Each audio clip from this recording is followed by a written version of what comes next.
TNN Motorsports coverage of the Phase 150 is brought to you by Napa, because there are no unimportant parts.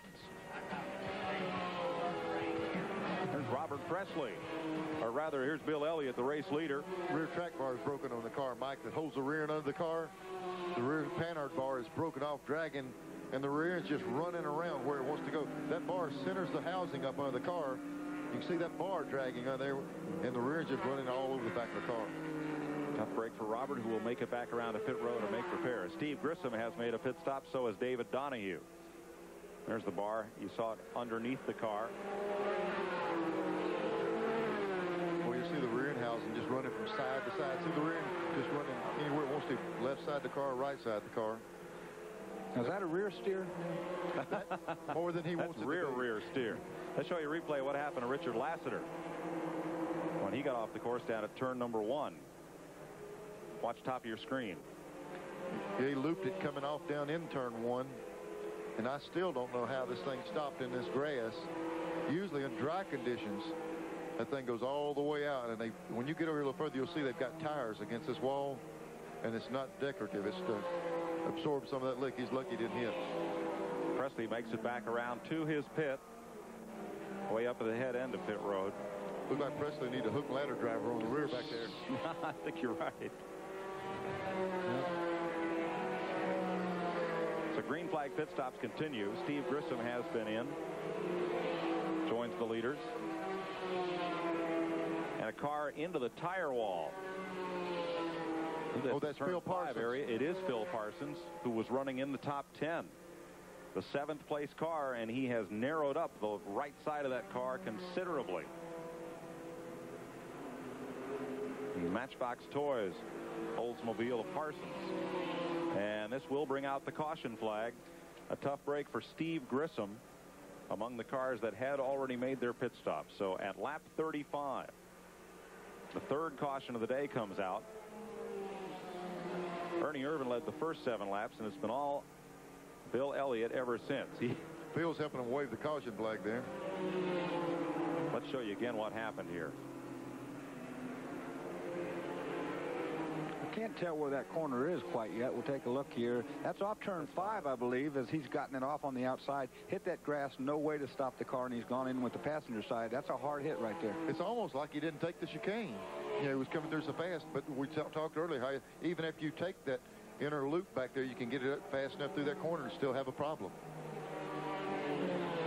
You're accelerating back there now instead of braking, so he could have got down in there and, you know, just got in there too hot. Easy to do. Once you get in that grass, guardrail's next thing you see. Yeah, he had a little bit of a downhill run where he was going also in that grass. So the pace car should pick up Bill Elliott as the race leader. Well, I tell you one thing interesting there is Presley went by just in front of that pace car there, so he luckily didn't lose another lap. They came in on that bar and must have went back out with the bar bad. Came in under green. I almost questioned, did he lose a lap? That was him just went in front of the pace car. No, they got the rear end back under now, I think.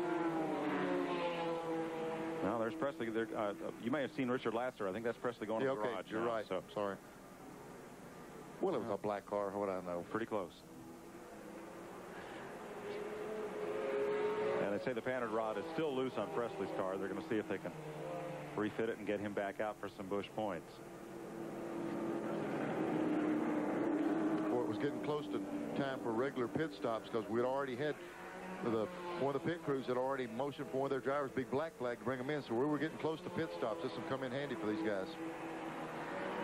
You know, Mike, one time when I was running with the Dodge crew way back when, we were running a front-wheel drive car. And, you know, we had the panhard barred brake. It actually made the car better because the car wouldn't turn in very good. Boy, it turned in good, but they black flagged me anyway. You should have come out with new design after that. I told them, you know, that's get a little rear steer. Going to be pit stops under caution for all the race leaders. With 35 laps complete, we're just a little past halfway. We'll be right back. On the Nashville Network is brought to you by AC Delco. It's like buying time. We're under caution here at Watkins Glen. All the cars on the lead lap came in and made pit stops, and now cars a lap or more down are making their stops under this caution period. Our AC Delco mid-race recap, sponsored by AC Delco Automotive Parts, available for almost any vehicle to help your car or truck last and last. 2 leaders, Ernie Irvan and Bill Elliott. Only the 1 lead change. Average speed slowed by caution to 86.5 miles per hour as of the halfway point here. 2 cautions for 8 laps prior to the one that we are under right now, and 5 cars are out of the race. Bobby Dragon, David Green, Jeff Burton, Ernie Irvan, and Mike Stefanik. 21 cars still running on the lead lap. Now, that included Phil Parsons, whose car has impacted the tire wall at turn 5 and brought out this 3rd caution of the day. That recap sponsored by AC Delco. It's like buying time. Phil Parsons is going to buy a little time and a little sheet metal and a little bit more to get this car back ready for its next Busch Grand National race. Yeah, they got the rollback back there behind it, fixing to pull it up on the flatbed. I was kind of concerned that they could afford to get the trucks off in that kind of area and not get the truck stuck. Well, they got a wrecker there to pull out the rollback, I guess, if need be. There's the turn 5 area you see. And he was accelerating through the middle of the corner, and it appeared the car went off, well, just about where the mid-corner point would be as you start to hunt down for the apex. There's a good shot right there. Shows you how much downhill that is. That's a deep downhill angle. He was already started down the hill when the car took off on him.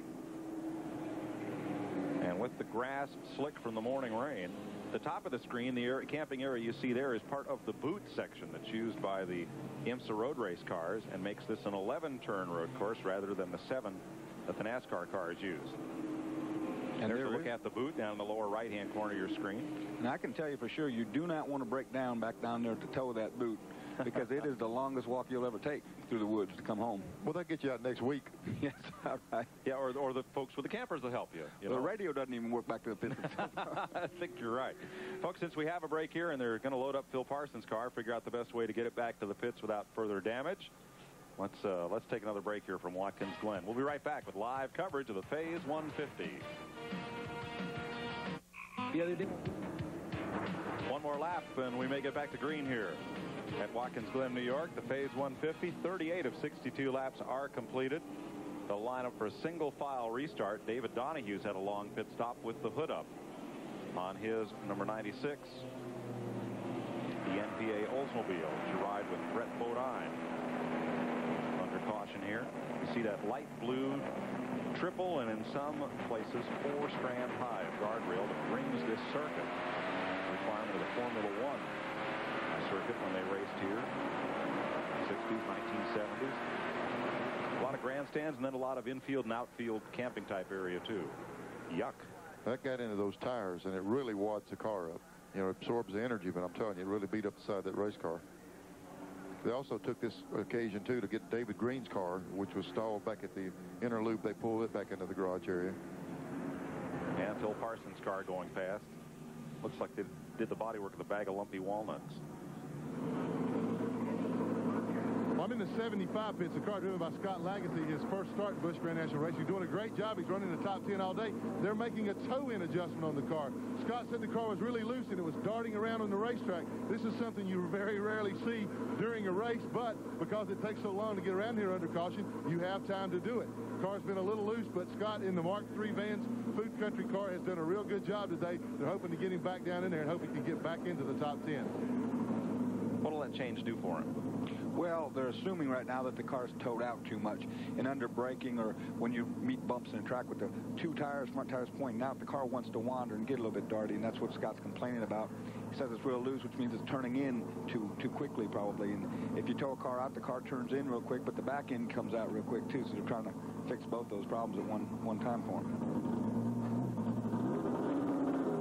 And they'll get him away before the field comes back to put another lap on the board. Looks like one more lap of caution now that Phil Parsons' car is headed for the garage. And they may get that indication that it'll be green next time by. 38 laps complete. The field has shuffled somewhat after pit stops. Terry Labonte led a couple of laps here. And he is currently the man up front. You see Hermie Sadler and Mike Stefanik and Steve Grissom on the tail end of the lead lap.